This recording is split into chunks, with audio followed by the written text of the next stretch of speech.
Hey guys, welcome to the True North podcast. I'm Ryan Moore, and today you're going to see me and James have a guest, Brant Chill. He's going to share some of his story with us, and it's incredible story about just the way God has shown up for him in so many ways. In just the last several years, his family has been through an incredible journey, and I'm excited for you guys to hear it. Also, just to probably cut down on the comments and questions, I had shoulder surgery. Recovery's going well, so that's an answer to prayer. But I hope you enjoy this podcast with Brant Chill, and that it blesses you the way it has us.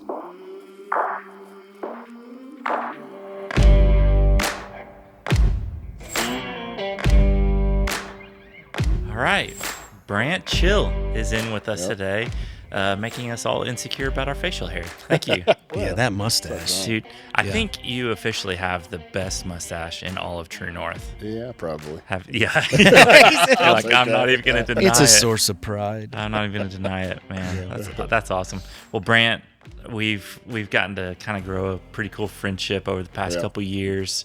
We've gotten to see you go through some incredibly difficult things in life, and we're excited to dig into your story. Yeah. And you're a firefighter, Yep. right? Is it with Edmond? Nichols Hills. Nichols Hills firefighter. Yep. How long have you been firefighting? Almost 17 years. 17 years. Mm-hmm. And then you have a family. Yeah, got a wife coming up on our 15-year anniversary and 4 kids. Okay.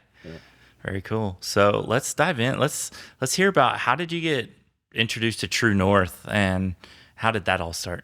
It kind of started after a kind of a rough patch in a season, and my brother-in-law, 10 years prior, had given me the Wild at Heart book. And so in this rough season, I picked up the book and just fell in love with John's message there of, hearing from God and everything that book opens up for men.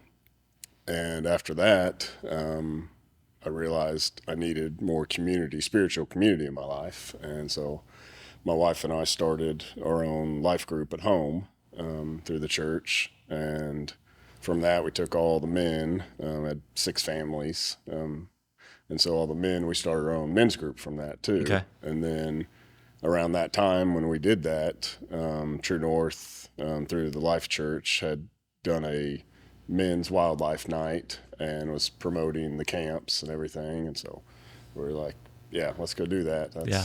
We're in. And so just started from there. Went to my first camp in April of 2019 up in Anadarko. Very cool. Did Trey Dixon speak at that wildlife? I for believe a he little did. bit? It was great advertising. I thought we were going to see John live. Yeah. And so that's why I got a bunch of people to go. Yeah. And then it was a video. Yeah. But, Was it at Oklahoma City? the OKC the location? 178th and Penn campus. Yeah, I think I was there for that actually. Uh-huh. I remember that night. Yeah. Yeah. So you got a bunch of guys. Yeah. And y'all went to camp. Yeah, well, we got a bunch of guys to that group that night. I didn't get as many to camp, Yeah. just scheduling conflicts and things. But yeah, I've taken a few buddies through the years Yeah. to it. And that first camp I actually went by myself because everyone's schedule didn't work out. And I was like, well, God's calling me to go. So I don't need someone to go with me. I'm going to go. And no regrets at all. I'm glad, found old friends I ran into there from high school, Oh, wow. and then made new friends too. So. Yeah. Was camp what you expected it to be? No, not at all. I didn't. It was the coolest thing. I grew up Southern Baptist, and it was we had to dress a certain way, look a certain way all the time. And as I was packing up for this camp, I was packing up my rifle and stuff. I was like, this is a different camp. Like, this is pretty cool. Yeah. I get to, we're going to do some manly stuff too. I was like, this is not a Southern Baptist camp. Yeah. Right. So then, from the first second there, it was totally different than what I expected. And, all in a good way.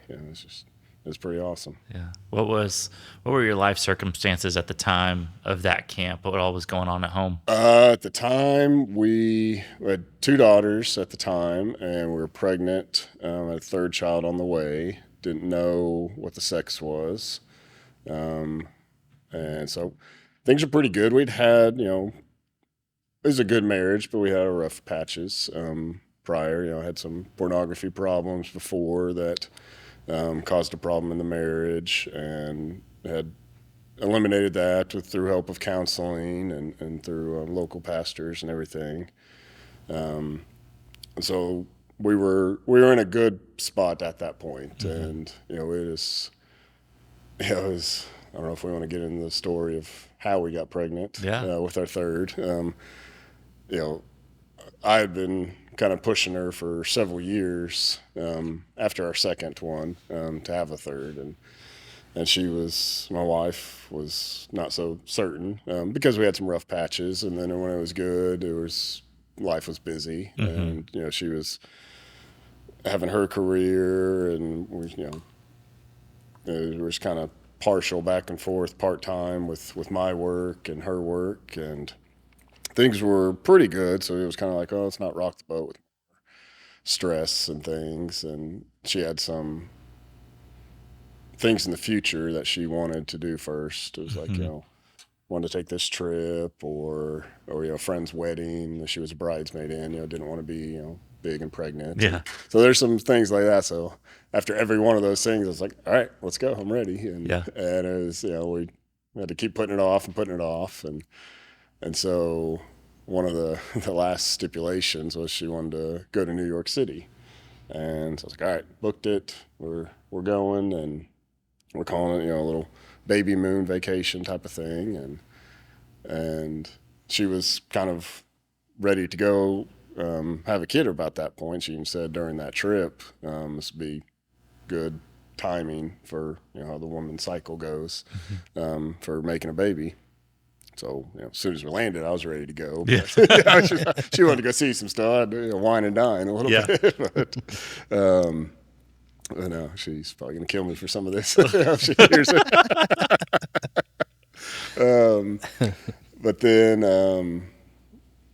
so yeah, went for a nice dinner and a show and all that, and I don't know how much details we want to get to. The night of, when it was, what do we say in the camp video? It was business time. Yeah.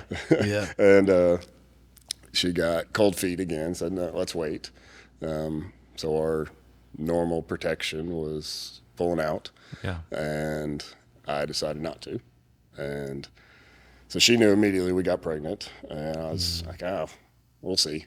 But sure enough, a few weeks later, took a test and we were pregnant. This was with our third on the way. So I was super excited. Yeah. She was a little upset. Yeah. But then, of course, came around. She was very happy and excited. And it just was just one of those seasons. And so life was great. Marriage was good. Third kid on the way. Our other two older girls are great. And went to my first camp. Had strong family, spiritual group, all that. And found True North, and just everything was great. But then a month after that first camp is kind of when some of the storms started to hit in our lives. And we had our daughter, or the child at the time, we were 6 months pregnant, and we went in just for a standard ultrasound. And the doc said something just doesn't look all right with the brain. And so we don't know what that means. We just have to wait for delivery and run some more tests, and we'll kind of go from there and see what it is. It could be nothing, or it could be worse imaginable. We don't know. And so we're just, processing that in that season. And, so the last trimester was not very enjoyable for us of that time frame. And so we were kind of just walking with God and trusting Him and faith with that process. And we had agreed at that point, or right before that point, when we're pregnant with our third, that we're done. And she said, let's go get a vasectomy. And so I was a little hesitant on that, but then I was like, no, you're right. Like, kind of surprised you on this one. So I was like, okay, I'm good with 3 too. So go get that appointment set and everything. And then we find out this scary ultrasound. And so the night before the vasectomy appointment, she gets cold feet. wants me to cancel. I'd already taken off work, already done all the scheduling, and was, that wasn't the reason, but I was really wanting to just trust God with it. I wasn't wanting to change my mind on something that we agreed on out of fear of something being wrong with the baby that we're pregnant with. So I surrendered it to God and said, I'm trusting you with our child here. I'm trusting you with our future, our family. And I went ahead with the vasectomy against my wife's wishes. And that, caused a wound to her. And that took some time to process and everything. And, as we're still that last trimester. And then we get into, so this is July of 2019 when our daughter was born. So our third girl. So the sex was a surprise. And, immediately it was kind of rough. It was a rough delivery. Right after they had her, or she had her, kind of the initial test, everything looked okay. And then, they hand her to the mom and she tries to breastfeed and she starts choking, our daughter. And so we take a break for a little bit and then she chokes again and totally stops breathing, turns blue. Nurses is all rushing. They had to resuscitate her. And so, all the families there were trying to celebrate and all. And so that got us, put to the NICU and we stayed there for a couple weeks and she could not just swallow correctly. She was aspirating every time. And so we had to put some feeding tubes in, try to fatten her up that way and get her, because she was kind of losing weight and going the opposite direction, that failure to thrive type of thing. And so we were there for a couple weeks, finally fattened her up enough, and they sent us home. So we were home for a couple days. We had done it was either a CAT scan or MRI, I can't remember, while we were there in the hospital, and over brain, because that was the biggest fear. And we hadn't spoke with a doctor yet, but a tech said everything looks okay, nothing to worry about. So we were just, praise God, that's great. Don't know what's going on with this aspiration feeding issue, but we're getting set up with therapy, feeding therapy, all that. We could, get this handled and go home and, start our new season of life. That didn't last too long. We were home for a few days and she just kept losing weight, was just not doing well. So we had to go back to the hospital and we started running all the tests then. And it took a few months. We were basically in and out of the hospital for about the first 6 months of her life. And so trying to juggle, other kids and work and my wife's heart, with the vasectomy and all that at that time was just a really rough season. And then after the 6 months or so, we finally got genetic work up back, and it was they diagnosed her with a Cardi syndrome, which is a just super rare genetic disorder. They don't really know much about it. They think around 4,000 active cases in the world, all girls besides one boy, who's I guess has an extra chromosome that this disorder affects, and it's terminal. And so we're trying to process all that at this time. And this average life expectancy is anywhere from 8 to 18 years. So we were just devastated. Of course, realizing we're possibly having to walk through every parent's worst nightmare. And so we, we're still pouring out to God, just with everything we had, and so grateful that he had blessed us with that spiritual community before that rallied around us, and our family that was, we're all here locally, on her side and my side, which was great. so many friends and work and everything, rallied our community, was just with us in that time. Yeah. And How did you interpret God during that time? Like, I think many of us kind of interpret him differently through traumatic situations like that. What was your experience like? I never doubted. I did ask why we're going through this. Never doubted him. That's why I was so grateful for True North beforehand, realizing the spiritual warfare side of Yeah. things. That it's Satan that comes to kill, steal, and destroy. So God was speaking to us a lot, and even prior to her delivery, it was that last trimester where we were kind of just lost and searching for answers too. He spoke to us so much through the book of Isaiah. Whereas, I would go to lunch with a local pastor and he would read this verse over me. He said God gave him that morning for me. And then it was, the next day, her cousin in Nashville sent us the same verse. Or we would, leave church and the pastor spoke, an Isaiah verse and it stuck out to us. And then on the way home, it's on the back of a dump truck. Yeah. It's just like, the same verses just kept showing up from Isaiah. And so I thought at the point, because we weren't finding out the sex, that it was going to be a boy and I was to name him Isaiah. So, but having the two girls prior, we wanted to have a backup name. So we chose Isla for, and, God was in that too. It's beautiful because at first we chose the spelling of Isla, and which means island. So those first few days in the hospital, all the Oklahoma nurses and doctors were butchering her name. Yeah. They call it, Islam, Isa, it's just, so we decided to change the spelling before we made it official on the birth certificate to Iyla. And then not knowing, the meaning changed in that, and it changed to bright and shiny one. And so I was like, oh, it's God right there. Yeah. So that was a beautiful way that he spoke to us there.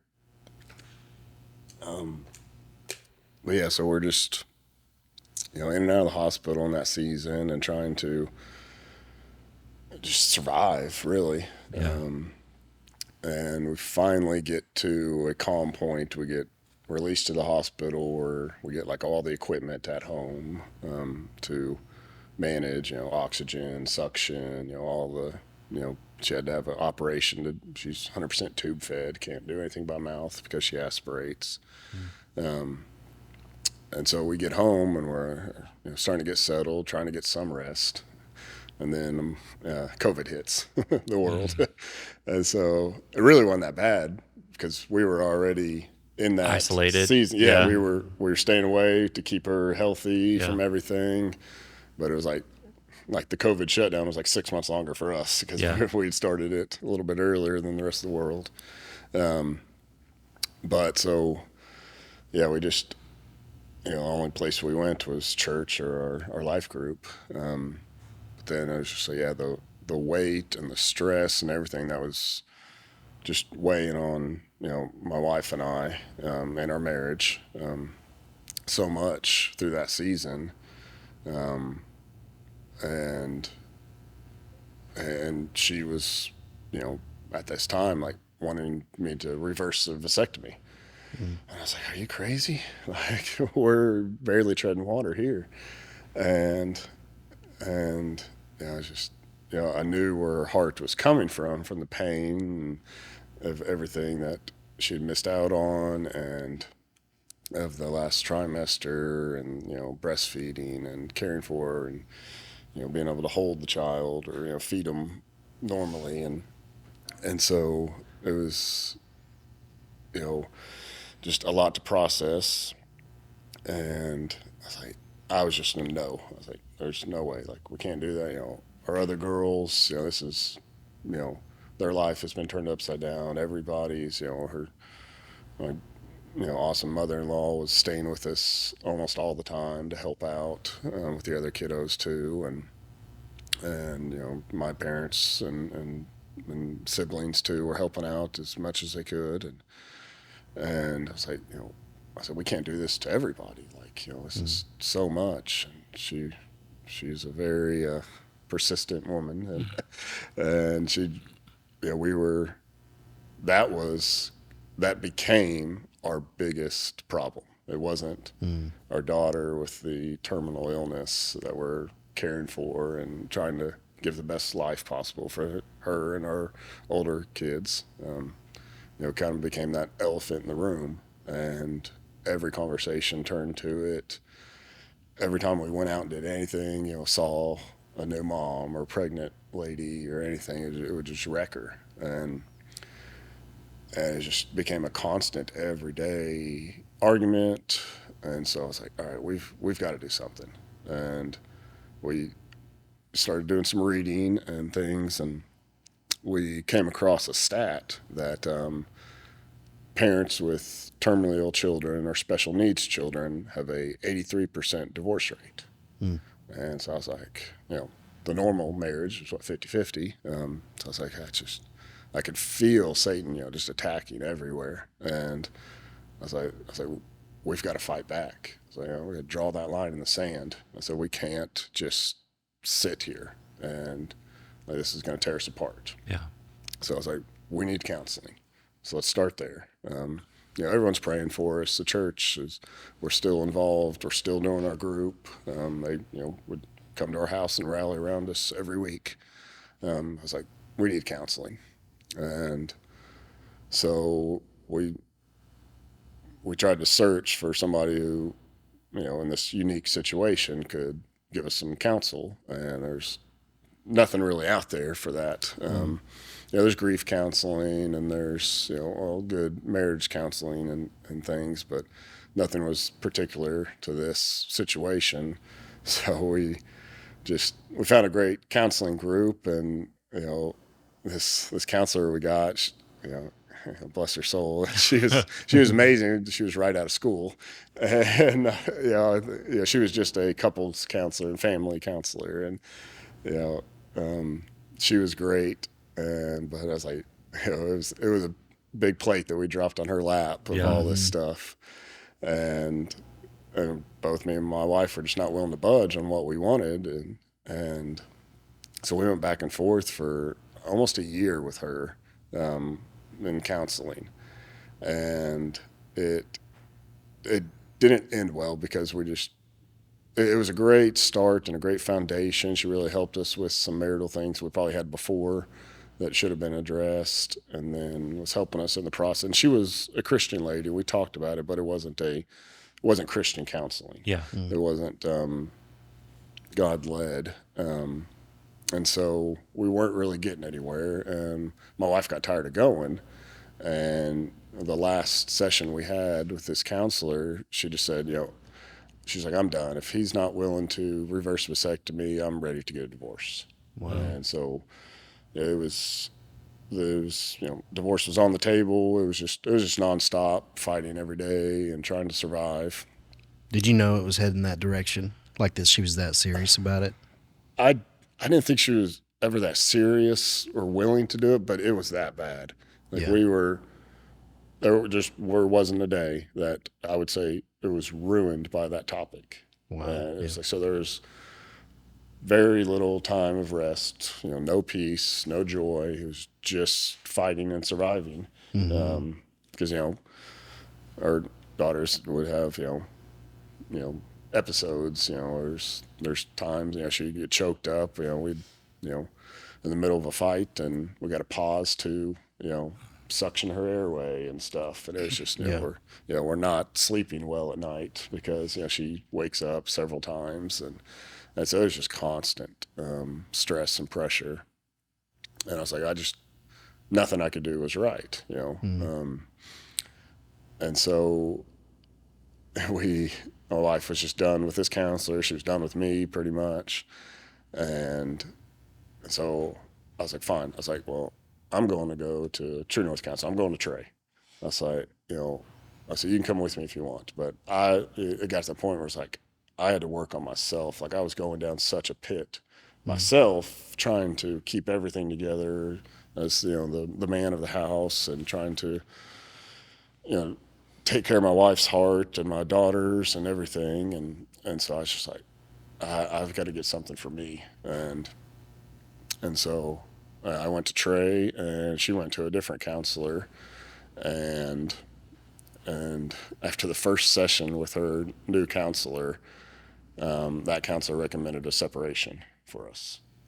So I was like, well, that's BS. That's the wrong direction. Yeah, I said, I'm not paying for that counseling anymore. Yeah. I said, cancel that. Find somebody else, or come to me with Trey.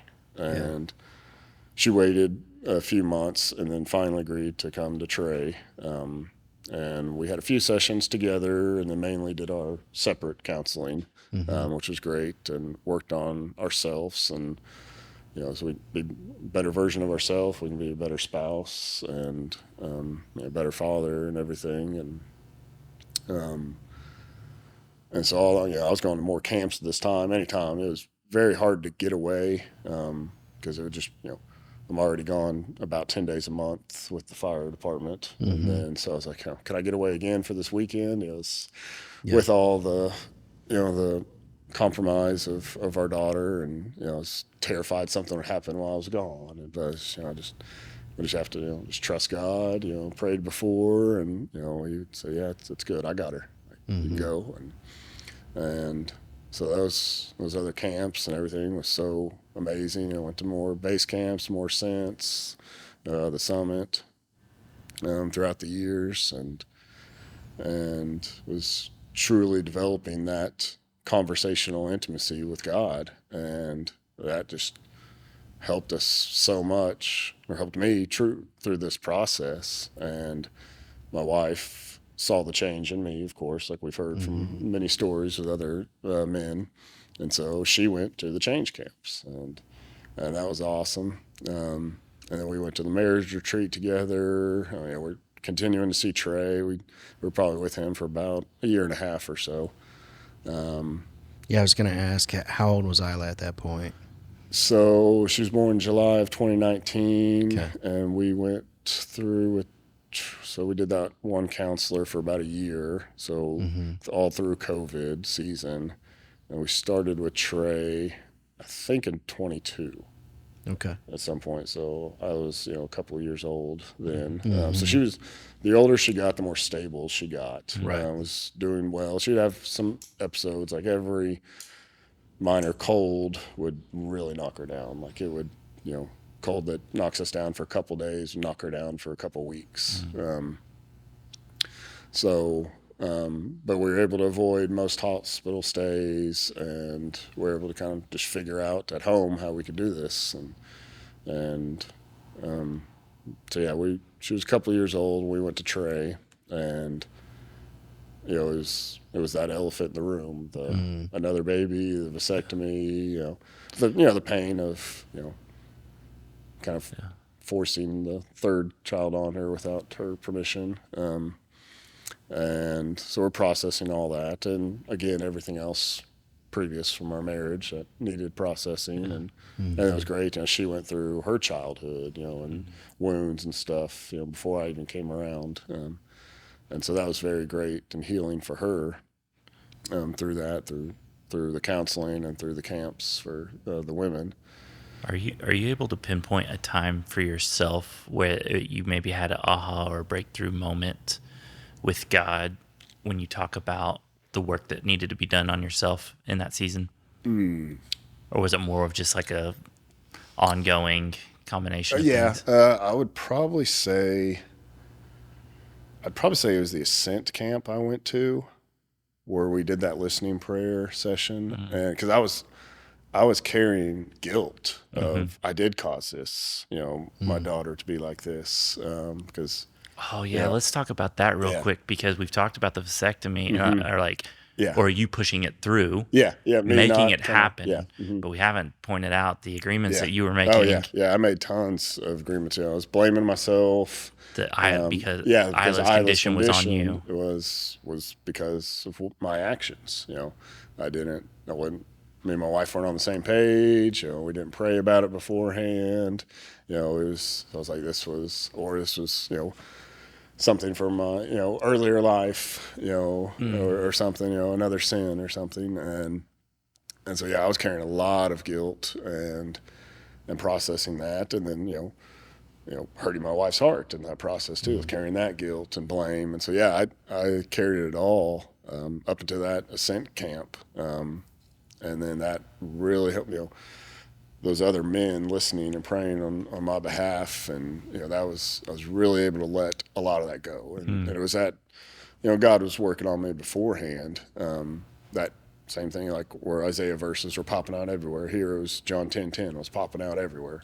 Before camp, and podcast, and things not related to True North, not related to Wild at Heart, just John 10:10 was just popping up. And then get to the camp. The first verse that's discussed is John 10:10. I was like, all right, I'm listening. Like, God's got to hit me over the head a couple times with that spiritual 2x4 for me to listen.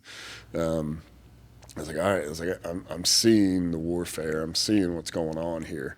That's so that was God saying, yeah, you're blameless. It was one of the phrases he used speaking to me. So Was that at the ascent or base camp? that was at my second base camp. Was Okay. the blameless. But yeah, it took me some time to to really fully let it all go and to not blame myself and the guilt of it all. Was there anything said during the ascent listening prayer that you remember that was significant for you? Yeah. Has anybody cried on these podcasts yet? Oh yeah. Okay. Oh, yeah. Yeah, it was probably with Lashbrook was praying and listening over me, and he saw. I just told a short story of Isla. People didn't really know the full day-to-day details of her life, but she, she's just fully disabled. Can't walk. I don't even think at that point she was even sitting up, after a couple of years. So she just lays on the floor, plays with some toys, watches shows. We feed her there. Our whole life's around that living room, around her and the floor. I didn't share that in my story in the ascent part. I just shared, her diagnosis and everything. But Joseph, when he was listening, he saw Jesus pick her up off the floor and dance with her around the room, and then take my wife by her hand and tell her it's going to be okay. And so I was like, that's our life. We're sitting right there in that living room every day, all day. And so the fact that he sees Jesus there in our home, I was like, yeah. I was like, I know he is. And so, yeah, that was, helped that processing of letting it go and trusting Jesus with her and surrendering, her to him, that he's got her. And that God is her father first. He's just entrusting us in this season right now with her. So yeah, that was so healing, and that's where the turn in our marriage really started to go in the positive direction. Are you able to describe how that changed your posture at home? It was, after years of, walking through hell, it was more walking through light. There's, there's light in the darkness there. We're still going through the storm, but there was just some light there. I was able to just realize, we all go through crap in this life, but we know the ultimate outcome. Like, Jesus is going to have her, he's going to have us, and it's going to be okay. It's going to suck. Like, there's going to be some rough speed bumps here, but the eternity, the she's going kingdom. to be healed. Yeah, The kingdom is coming. Yeah. And so, we continued with Trey and counseling, and really had a great foundation of marriage. And my wife had finally surrendered at least asking for another baby or us fighting about it so much. And that took time too. It wasn't just a cold turkey. She had to process that. And it was about July of, it had to be, it was July 22. After the summit, right? Yes. Yeah.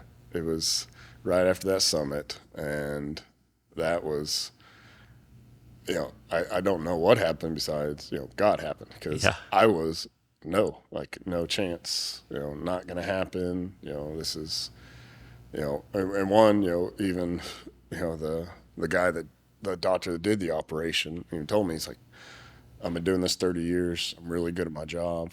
99.9% effective. He's like, make sure you're done, because he said this is not easily repairable. He's like, so I was like, well, I'm done. I was like, yeah, and that's the doc I want. So he's like, he does a 3-part to make sure that it's not going to work anymore. And I wish I would have had that doctor.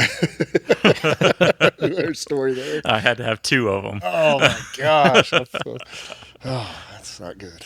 No, you're squirming thinking about it. Yeah, I feel for you. But so yeah, I was like, it's done, and it had been several years too. We'd heard, it's not, if you're going to reverse it, you got to do it early. Years, like, it's probably not going to happen. So so that's just where I was at, and then I just, going to that summit camp, I just kept, it was about that decade, and the decade prior, lots ups and downs, through life. But I was focused on a decade moving forward. I was like, what's the next 10 years going to look like? How long are we going to have Isla? My other kids, growing up, are going to go through their teenage years, and all that in this next 10 years. I was like, what, I want to have a good marriage. I want, there's got all this other stuff to work on here, and so, I just kept hearing, just as it's life, it's love, it's that agape love, a sacrificial love. And, it was like asking God those questions. And I stopped asking, why is this happening to us? It was like, okay, what do you want me to do with it? Like, what's the purpose behind it? Like, we had gotten closer to God, personally, my wife, a lot of people involved. And so I was like, okay, that's good enough right there. I was like, there's more. Like, what are you doing in this story, God? Like, or what do you want me to do? And so, he kind of walked me through that, of that. I was like, I don't know how I can do this, with losing Isla and everything. And he's, gently, walked me through. He's like, he knows what that's like. I was like, oh, of course you do, Jesus. Like, yeah. And so, and he's like, and you can still choose love. You can still choose life. Like, it's not the end all be all. He's like, you're not going to lose her. He's like, you may have a few years without her, but you're not going to lose her. He's like, you'll have her for eternity, and she'll be healed for eternity. So I was like, okay, it's just, the weight and the pressure of life just wasn't so heavy anymore.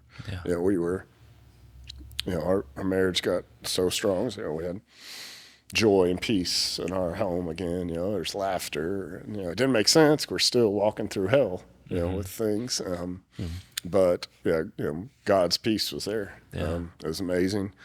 And I got to that point, to that camp. I was just like, the elephant in the room is still there. I know my wife was hiding it a lot better and suppressing it. And it was just like, my biggest fear was just how hard it was going to be for those first few years, a newborn, infant, how do we do this with cars, the home, all this stuff, all those things that, I was thinking about. And it just sounds impossible. We can't do this to our family, to our other girls, and to Isla. I was like, it's full-time care, taking care of her. Yeah. My wife had to, quit working, and so I was like, there's just no possible way. I was like, and get to that point, and God was just telling me, he's like, I've got that too. He said, whatever you want to do, it's your choice. Who God said He would bless either way, and so we had gotten even to a point in counseling where we tried the listening prayer. Trey had an idea, and he said, let's open this up, because we're both not hearing. We're both hearing the opposite of what the other wants. And Trey said he was too committed, invested to over the year and a half of us. And so he's like, we're going to, kind of like the listening prayer, we're going to reach out to some strangers. And so we got 2 people that knew the whole story, walked with us the whole time. We got 2 that just knew a little bit, just knew we had Isla and the issue, and then 2 complete strangers. They didn't know a thing, and it was so they were fasting and listening and praying on our behalf to if we should have another child or not. And Trey was like, "All right, we're gonna leave it up to God in this, and we're gonna go with His answer." And I was relieved, because I was like, it's finally off of my shoulders. It's not, I say, if God says no, you blame Him. Like, He said no, not me. And then it's like, if He says yes, I'm like, okay, I'm willing to walk. If I know I'm walking in God's will, I'm happy to do that. And Trey's like, he's like, 1 may be off. He said, but it'll be unanimous. This guy's giving a guarantee. I was like, all right. So I was very excited about that, and it was unanimous, maybe, from everybody. And I was just like, I want my money back. But it was. So did you guys do like a all in a group together, or everybody was separate? Yeah, Trey asked them all individually to fast and pray over a certain time frame. Nobody knew each other. It was all just, besides the 2 that knew us, it was all pretty much strangers. And they all came back with, besides 1, which Trey kind of said, so it was pretty much unanimous. It was maybe, but it was like, the choice is yours, Choose God in your marriage first. He doesn't want this to destroy you. He doesn't want anything to come against you. He said the choice is to be unified. The choice is desire. Like, God wants us to desire so much. Like, there's so much to this walk where we have to die to ourselves. Right? And that's so biblical. And and we do that often. But then, like, we serve a God that wants us to desire and to come alive and to adventure and to do the things that makes our heart, that He created, by the way, come alive. And so this is such a beautiful story of how committed God is to that. Yeah, because He just wasn't going to give us just an answer and say, go do that. Because just like, man, that's what we're going to go do. Like, all right, you give us the plan. He's like, no, the plan is to not let anything destroy your marriage. The plan is to be unified in love and in Him. And so He's like, and then He'll bless either way that we decide to walk. But we decide together. And so I was like, oh crap, the pressure's back on me. but my wife had surrendered it slowly. And so then when I came back from that summit, I was like, all right, like, this is not that scary. Like, we've walked through scarier things. I was like, so we're still surviving. We're still here. And I say, I think I can do this. So I waited a few days to give her the news. I tried to be theatrical about it, romantic or something. And so I, all the prayer responses from the fast we'd gotten in a letter form. And so I wrote a separate letter and put that with them and gave it to her. Just poured my heart out there, and how sorry I was for everything, and just gave her my love. I said, the answer today and forever will be yes. I said, what's your question? What do you want? And she's like, well, yes to what? Like, whatever you want. So she's like, another baby? I was like, yes. And so you know, it's like we won the lottery.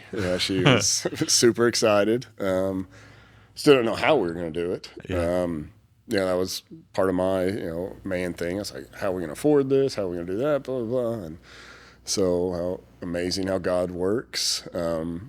Our insurance, which a beautiful way, one of the True North men is in charge of our insurance for our city. And so it was beautiful how it worked with Steve Montgomery and our awesome employer, city manager, changed some of our insurance plan up that year to allow for infertility and things like that for insurance, which is very rare. Yeah. And so it's like, there we go. Like, this part of this surgery is now covered. Wow. And so like God just showed up like right there. And I was like, okay, like I'm listening, I'm walking in it. Like, yeah, we're united, we're moving forward, and so we go and make those appointments, meet with the top specialists that we could find here in Oklahoma. And he's like, yeah, he's like, we can do this. He said, it's not a guarantee. He said, it's been so many years and all this. And, I just got to wait to get in there to figure out if it can be done or not. So I was like, all right, well, I guess I'm excited about that. And so it was January of 23 when I got the reversal done. And I just, I'm really not a resolution guy or type of stuff. I've got goals, but I don't do the yearly thing. But I was just, so many years of just rocky storms with this. So I decided, I was like, it's going to be drama free in 23. That was kind of what I kept saying at the beginning. It's like, we're getting the surgery. This elephant is out of the room of our house. I said, our marriage is in the best it's ever been. Isla's healthy. We're doing good. It had been a few years. We're adjusted to this new normal of life. And I was totally wrong how 23 ended up. But yeah, the surgery went well with the reversal. And we were pregnant the next month in February, just That's immediately. so wild. Yeah. Wow. And so we were just praising God. Were did you ever talk to the doctors? Were they shocked by how? No, that was funny. Another buddy of mine went to him later and told him that, yeah, we had gotten pregnant. He's like, man, I wish the guys would call me back and tell me. He's like, I never hear the wins. Yeah. It's like being in ministry. Yeah, exactly. You don't hear about all the life change. But so, yeah, we got immediately pregnant in February. And then, storms hit. We lost that pregnancy about 3 or 4 weeks in. So devastated, of course. Wife, just really devastated about it. And we start questioning, oh my gosh, did we make the right decision? Like, we thought this was, the will of God, and we're walking in this, and storms are going to be over. And it's like, and so the doctor's like, this happens. My wife, has gotten a little bit older. I'm a little bit older. I don't know, if I was shooting at full rounds like I used to be. Or something. I don't know how much we need to put a rating on this podcast. YouTube's gonna flag it. Yeah, I apologize. Only because he said shooting. Yeah, exactly. But they're like, like this happens, but you can go and try again, next month. So, all right, we'll walk with God. We're listening. We'll try that. And then my wife gets out of the blue, nowhere, spinal fluid leak, and so much she had no fluid in her brain cavity. It was her brain was just resting on the bottom of her skull. So the worst migraines possible. She could not stand up. She couldn't sit up. She had to lay flat and hydrate, and it came from nowhere. You typically it's from an accident or some type of trauma. So it's just great. It's it just attacks again. I was just I said, man, it's what is going on here? I was what? It's just everything was trying to stop us from this, pursuing this life. And so it took her, months to get healthy again. And then in April of 23, we were supposed to go to Disney World for Isla's Make-A-Wish trip. So we're super excited about that. We're going to go take a little family vacation. And 2 days before we were leaving, our oldest, healthy, our healthiest, no problems, poor thing, comes down with pneumonia. And it got real bad. Like, she went from fine, she was at school, no fever, not, to a few hours later, passing out. We had to go to ICU. So, like, if we didn't bring her in that day, they said we could have lost her. And so we were in ICU for about a week and a half with her, So we had to cancel the Make-A-Wish trip. And I was just like, gosh, like, just one thing after another, man. I was like, we just can't, just, it was just so tough. And so we get home, get her healthy, and summer comes very fast, so we're good.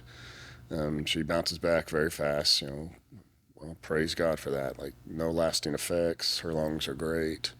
We rescheduled the Make-A-Wish trip, and everything worked out fine. It was a great, beautiful time.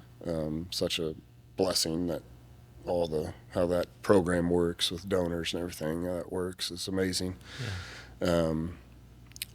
And so we're kind of put the new baby on the back burner kind of during that patch of season. But then it was just like immediately we get pregnant again, about, I think it was May. And so excited but nervous. Waited a long time to tell people for this. Wait, and we finally tell family, just family. We weren't telling anybody else, and they didn't even know I had the vasectomy reversed. So we'd kept everything pretty hush. Yeah. So they didn't know about the first miscarriage. No. Okay. Yeah, me and my wife walked through that one, and our close family life group and everything.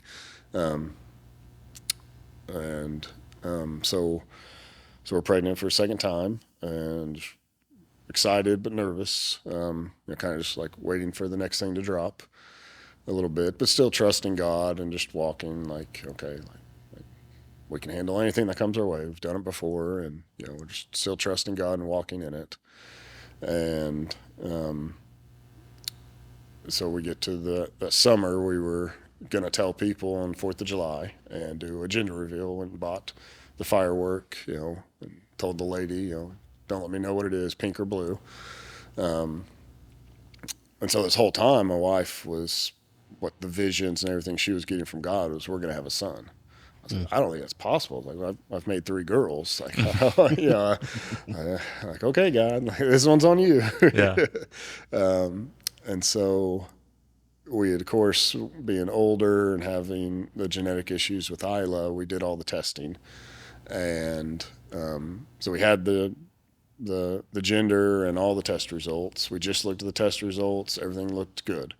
No worries of anything scary. So we moved forward with the gender reveal. And 2 days before that, she had a standard ultrasound go in, and the heart's not beating anymore. So, and of course, I was at work at the time.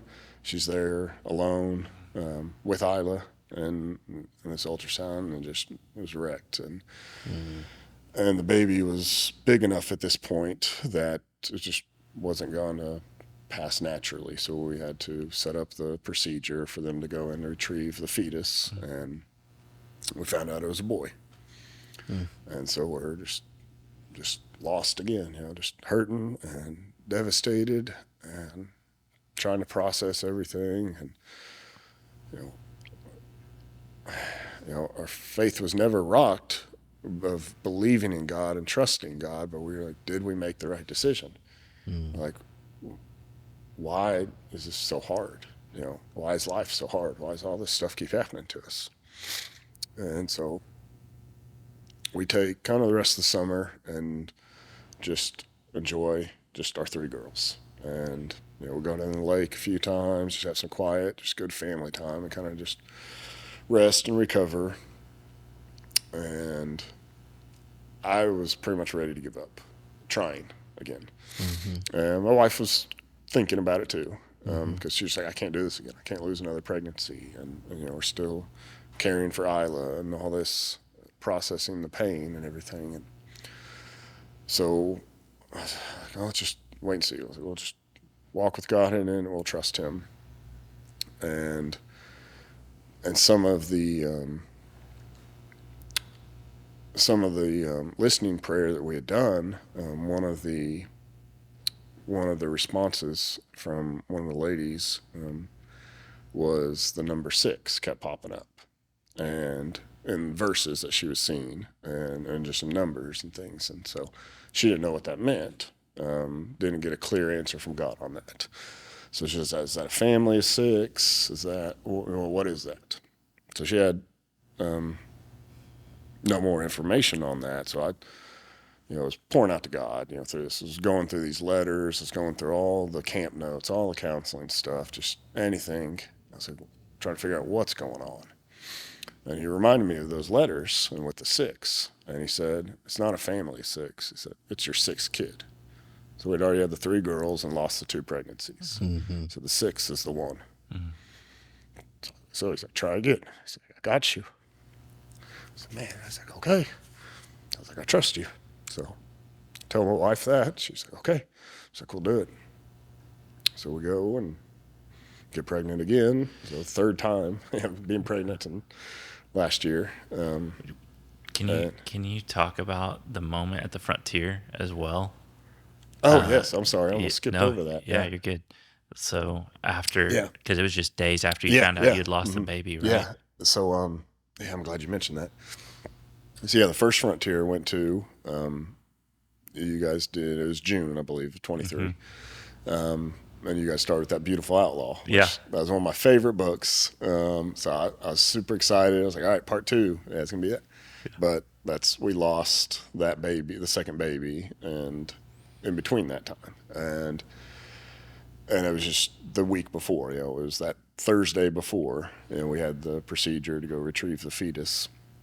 And so that whole weekend, it was just grieving and pain, and didn't want to leave the house, didn't want to leave my wife or my other kids. And they were super excited, that we had another baby on the way. And then they were grieving too. And so that Monday rolls around, and I was just like, I was finding every excuse not to go.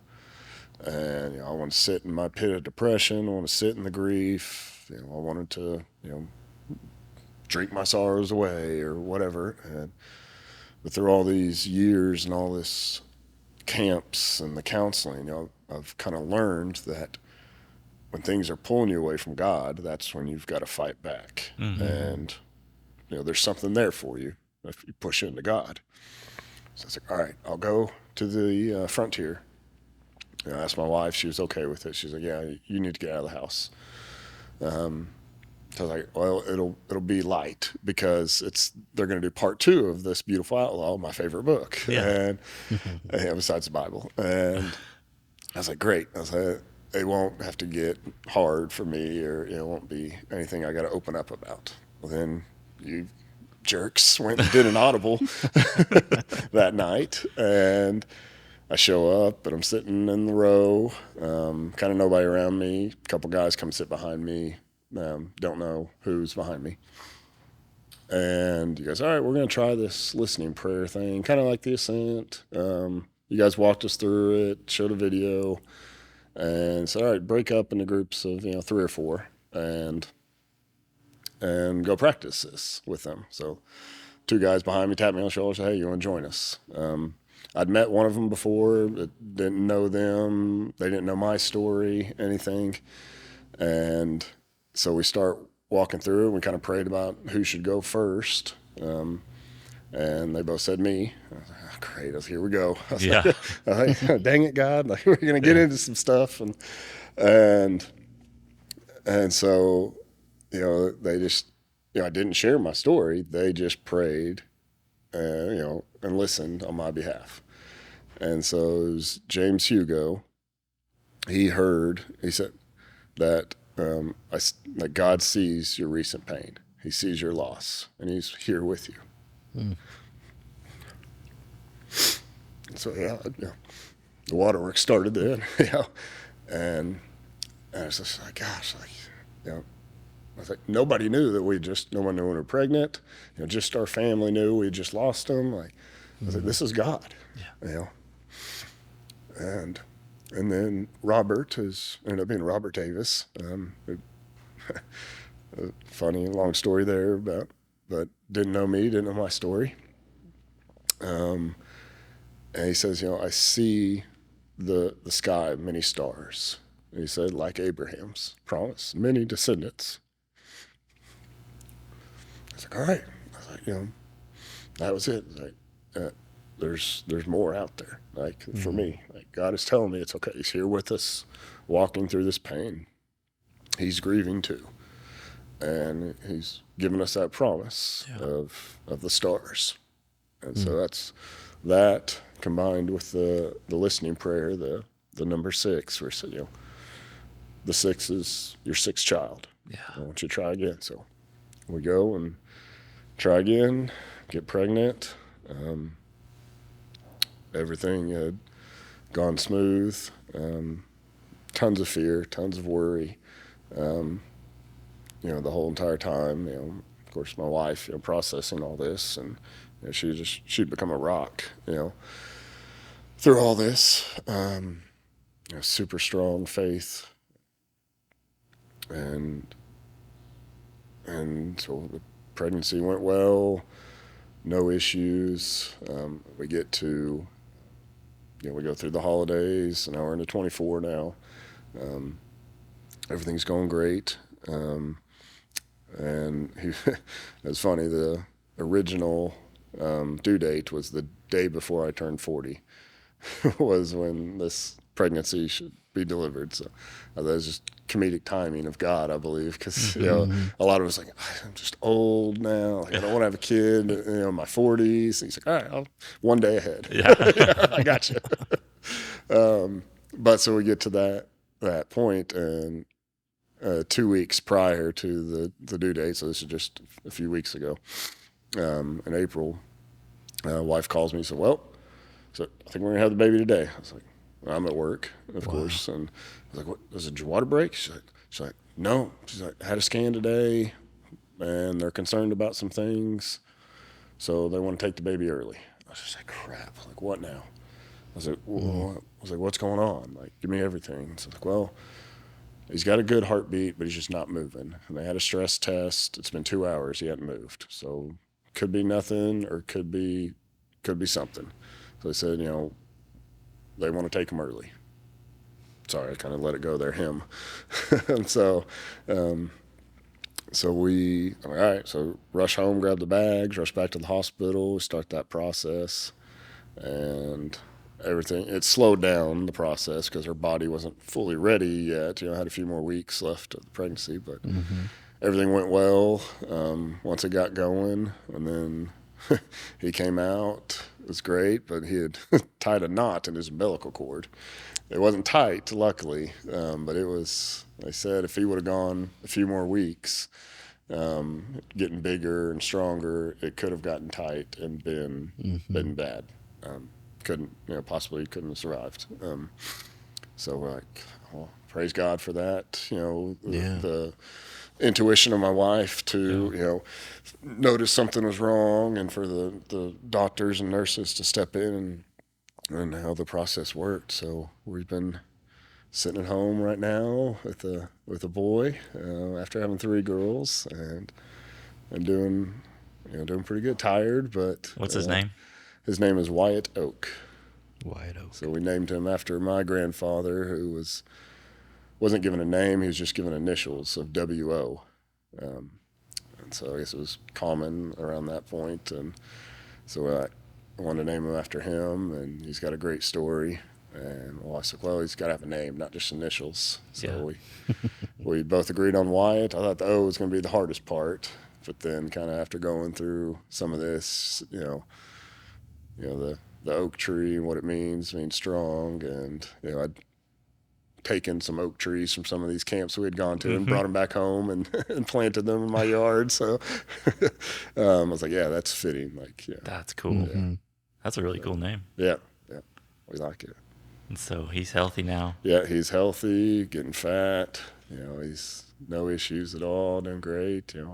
All three big sisters are just, loving on him and fighting over him every day. And Wow. yeah, it's been a good. So he'll be 4 weeks tomorrow. That's awesome. So yeah, it's Man. been great. Well, congratulations, Thank man. you. Thank you. It's been wild to, I feel like I kind of gained an awareness of who you were back in that summit of 22. Mm-hmm. And so it's been pretty wild to kind of hear your story, like, Yeah. and all that you guys have been through and all that God has done to pursue you guys. Yeah. You've got some of the most incredible, like, listening prayer stories. Mm-hmm. Yeah. Mm-hmm. Yeah. Like, it was, if it wasn't for True North and the Wild at Heart message and everything of how I've developed that intimacy and been able to hear from God and walk through these storms, like, I know I would have chosen other things. I would have, I did at times. Didn't get it right all the time. I chose alcohol. I chose pills, at times with some pain.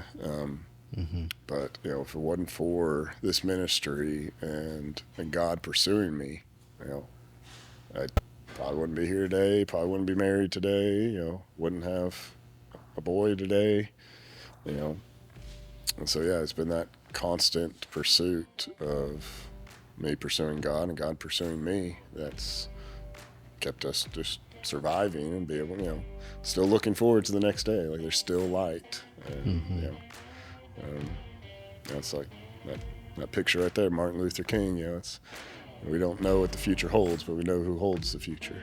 Yeah. Yeah. So good. That's beautiful, man. Yeah. Thank you for sharing all Yeah, that. thank you guys for the opportunity. Such an incredible story. Yeah.